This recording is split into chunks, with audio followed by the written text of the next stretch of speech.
நான் ஒவ்வொரு முறையும் பேசிட்டு தான் இருக்கேன். எவ்வளவு நம்ம கொடுக்குறோம், எவ்வளவு கொடுக்கல, எல்லா ஸ்டேட்டுக்கும் எப்படி கொடுத்துருக்கோம். எனக்கு பிரைவேட்டாக சில மெம்பர் கிட்ட அதாவது ஆளுங்கட்சி இங்கே இருக்கக்கூடிய ஆளுங்கட்சி கிட்டேருந்து மெம்பர் கிட்டேருந்து நான் பேர் எடுக்க விடும்போது அவங்க கிட்டேருந்து மெசேஜ் வருது. நன்றிங்க, வேலை வாய்ப்பு திட்டம் இருக்குது பாருங்க, கிராமப்புற வேலை வாய்ப்பு திட்டம் மன்ரேகா, அதுக்கும் பணம் கொடுத்துருக்கோம்.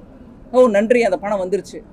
ப்ரைவேட்டாக எனக்கு நன்றி, பப்ளிக்காக இது நீங்கள் புரிஞ்சுக்கிட்டா சரிதான். உண்மையை சொன்னால் நீங்கள் கொஞ்சம் மீடியான்றதுனால உங்களுக்கு சொல்கிறேன், தயவு பண்ணி நான் சொல்கிறத நிஜமாக நீங்கள் உங்கள் ஆஃபீஸில் போய் ஆராய்ஞ்சு பாருங்க. அவங்க தமிழ்நாட்டுக்கு நான் பணம் கொடுக்கலன்ற குற்றச்சாட்டையும் வச்சுட்டே இருந்தாங்க. நான் வந்து ஒவ்வொரு தினமும் தொண்டை கிழியே சொல்லிட்டே இருக்கேன், நம்பரையும் கொடுக்க சொல்லிட்டு இருக்கேன், பேப்பர் உங்கள் எல்லாருக்கும் டிஸ்ட்ரிபியூட் பண்ணிட்டே சொல்லிட்டு இருக்கேன், கொடுத்துட்டு தான் இருக்கோம்.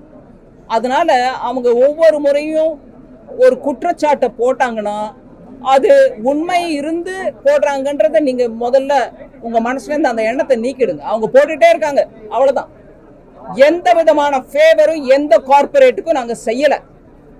அதனால இதை திருப்பி திருப்பி சொன்னாங்கன்னா நீங்க, நான் என் தரப்புல உங்களை கேட்டுக்கிறேன், தயவு பண்ணி கேளுங்க, கொஞ்சம் ஆதாரம் கொடுங்க ஐயா, ஏதோ ஒரு ப்ரூஃப் கொடுங்க, அவங்கள போய் நாங்க கேட்கிறோம், நீங்க கேளுங்க.